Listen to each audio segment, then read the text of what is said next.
So the third and final installment of the Reptile Roast videos. Part 3 here. Thought we'd end this year with a bit of a bang. This is going to be the last video of 2024. So let's just jump on into this then, shall we? Starting off first with a blue-tongued skink. And man, I have like 3 avenues I could go down with this reptile. So let's just take each one at a time. Avenue 1, the athleticism. Or sorry, may I say, lack thereof it.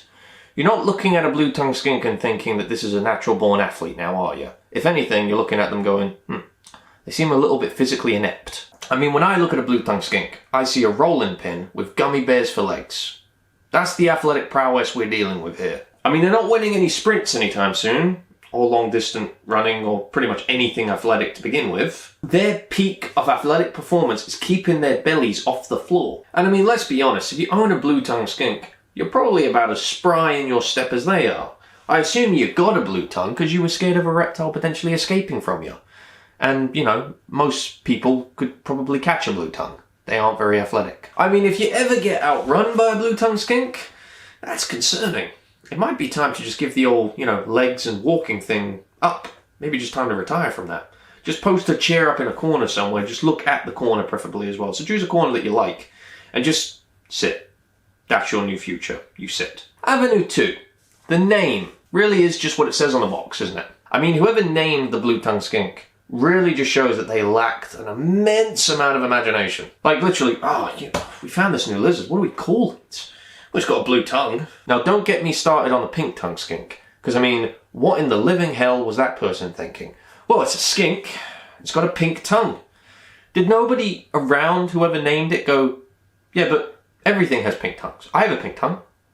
My dog has a pink tongue. No, but this skink has a pink tongue.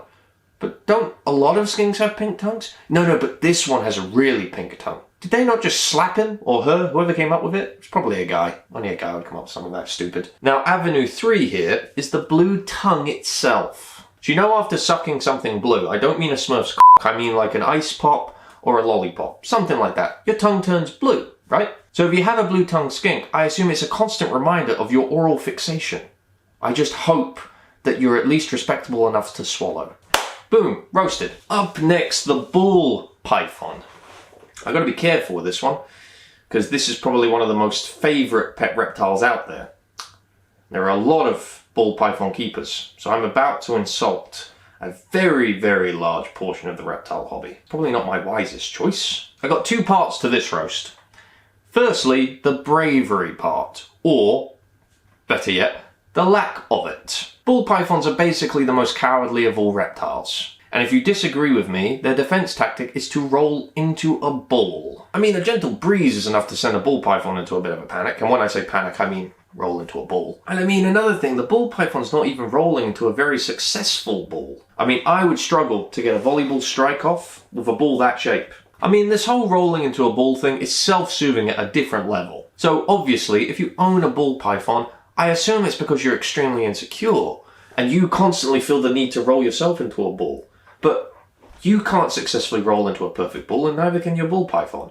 So at least you've got that in common. Part 2 of this. I mean, owning a bull python is about as vanilla of a pet reptile as you can get. I mean, odds are, if you're a reptile keeper, you've either owned a bull python, know someone that's owned a bull python, or plan on owning a bull python. One of them. The bull python is like the pumpkin spice latte of the reptile world. Everybody's had one or at least seen one. It's the quintessential I'm a snake owner. I mean, I think they come in literally every starter pack reptile kit. You know, those enclosure kits which come with a bunch of random stuff in it that really isn't that useful? There's probably just a bull python in there because, why not? F it, just throw them in everywhere. So if you aim to be the most predictable person within the reptile hobby, own a bull python. And the bottom line of you owning a bull python is that you're a basic bitch. Boom, roasted. I don't feel like I attacked them as bad as I could. Almost as if I had a slight level of fear. Right, so up next we have a Texan Rat Snake. I mean, Texan Rat Snakes have exactly 2 moods. I'm pissed off, don't touch me, and I'm f***ing pissed off, don't touch me. Kind of like your girlfriend during Hell Week, but, permanent, and without the horny part. Now, I'm guessing the grumpy attitude comes from the fact that the gene pool is about as broad as the family tree. They are Southern Americans. Or maybe they're just pissed because they don't get to exercise their right to bear arms like all the other Texans. So they make up for it by being excessively vocal. I'm gonna guess that if we were to translate all the hissing, all the tail rattling, all of the tail whipping and smacking, you know, all the crazy stuff they do, Texan Rat Snake owners know what I'm referring to. I'm assuming that that's just them basically reciting the Second Amendment word for word, not making a single mistake and not paraphrasing it. Or maybe they'd just be declaring their love for their sister or something. Alright, that's enough about the snake. Let's quickly attack the owners of the snake. You're a bunch of sister-loving, inbred gun enthusiasts. Oh, wait. I own 2 Texan Rat Snakes. Damn. Well, that explains a lot. Number 4. The Australian Water Dragon, and man have I been wanting to do this one since I started the frickin' list for the first video. I mean, this one's pretty straightforward. If you own an Aussie dragon, you're most likely a criminal and you almost definitely stole it. I mean, let's not forget what Australia used to be. It was basically just a giant prison at one point in time. And let's be honest, it was probably chosen to be a prison because of the high likelihood of dying over there. I mean, statistically speaking, I'm not making any of this up, by the way. Every time someone in Australia steps outside their house, there is a 42% chance of them dying. I mean, for example, you've got an 18% chance of getting taken out by a cassowary, 9% by a crocodile, 27% by wombat, and 64% by a kookaburra. Those things are bloody menaces. And I mean, staying at home isn't much safer. There's a 28% chance that while you're sitting there on the couch, you're just going to have a funnel web spider bite you. I mean, Australia is basically just a giant death trap. But somehow, that makes everybody that lives there an absolute fucking legend. You guys definitely have all the cool reptiles, right? All of us in North America and Europe are jealous. We can't own the stuff that you guys have. I mean, you can, but you've got to pay some absolute insane money to get it. It might just be easier to, like, sell a kidney on the black market or something. I mean, everybody that lives in Australia, you're super, super cool. They're brave, slightly unhinged, a little sociopathic, and probably drunk. So if you know someone that has an Aussie dragon, or you're the person that has an Aussie dragon, then you're clearly the type of person that doesn't know fear. You laugh in fear's face. Heck, you probably piss in fear's face. That might be because you're drunk, though. Either way, you're a legend and everybody envies you. Quick note, they are still criminals, so don't invite them over for dinner. Boom.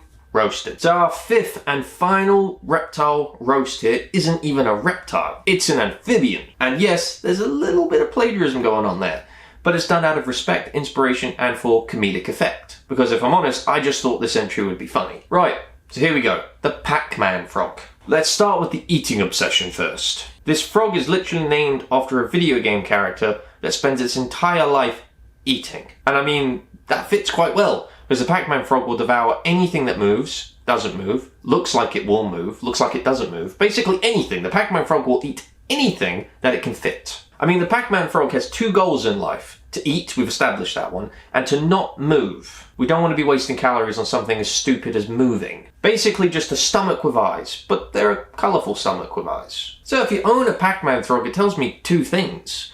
Either you're a retro gamer, or you have an undying love affair with your fridge. Or maybe it's both. I'm not going to sugarcoat it, guys, because you'll probably just eat that too. But listen, guys, and let's be honest, it's mainly guys here. Having a love affair with your fridge, it's not a healthy relationship. The more attention you give that fridge, the emptier it becomes inside.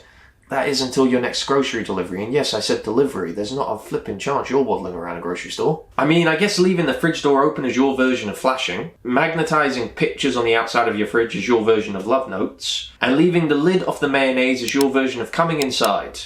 Boom, roasted. Well, that was fun. I think it's time to take a break from these roast videos. My hate mailbox is full, and I can only burn so many at one time. Gas is expensive nowadays.